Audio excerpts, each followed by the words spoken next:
Agnès Guyot, bonjour. Bonjour. Alors, vous avez publié chez CNRS Éditions L'or vert, quand les plantes inspirent l'innovation, un livre passionnant écrit avec Jean-Arcadie Meyer sur la bio-inspiration. Alors, on connaît déjà beaucoup de choses Ouais. aujourd'hui. Quelle est pour vous, quelles sont pour vous les voies d'avenir? Est-ce qu'il y a des choses où on sait qu'on va vraiment découvrir des choses incroyables grâce aux plantes? Bien, en fait, deux choses, hein. On commence à découvrir que les plantes ont des sens que n'ont pas les animaux et les interprètent différemment.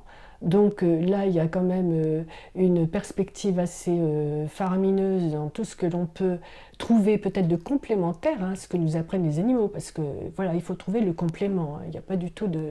C'est-à-dire qu'elles voient, elles sentent, Elles elles voient, elles touchent, sentent, enfin, elles goûtent, elles entendent, etc., etc. Et ça peut être vraiment intéressant.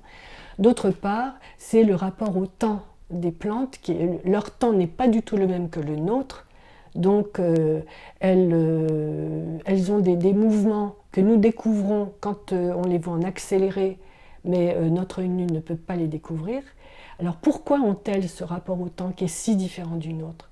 Est-ce que c'est parce qu'elles sont clouées au sol et qu'elles ne peuvent pas communiquer autrement? Donc elles essayent peut-être plus lentement de comprendre comment leur environnement agit sur elles. C'est possible. c'est Euh, pour ça qu'il y a des arbres qui vivent des centaines d'années. Exactement. Et effectivement, je reprendrai une phrase de Stefano Mancuso qui dit que les animaux ne résolvent pas les problèmes, ils les fuient, puisqu'ils peuvent se déplacer pour trouver une autre nourriture, un autre partenaire sexuel, etc. Les plantes ne peuvent pas. Donc elles sont obligées peut-être d'avoir un rapport au temps différent.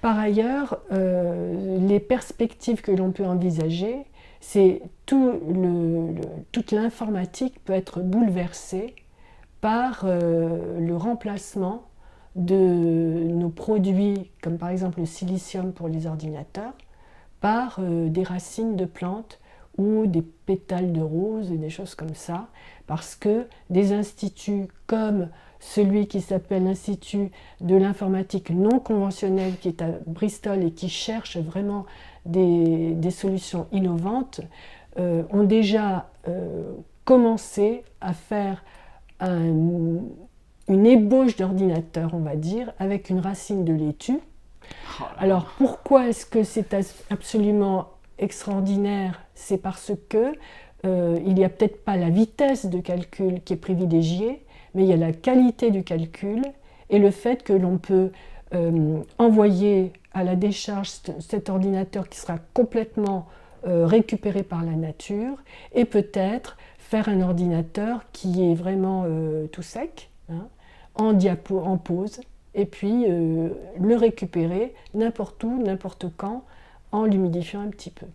On pourrait même imaginer des robots végétaux comme ça aussi. Il y a déjà des robots végétaux qui sont très intéressants pour les scientifiques parce que vous savez que ce qu'on appelle la robotique molle est absolument privilégiée actuellement parce que ça fait moins de déchets, parce que ça fait moins de blessures.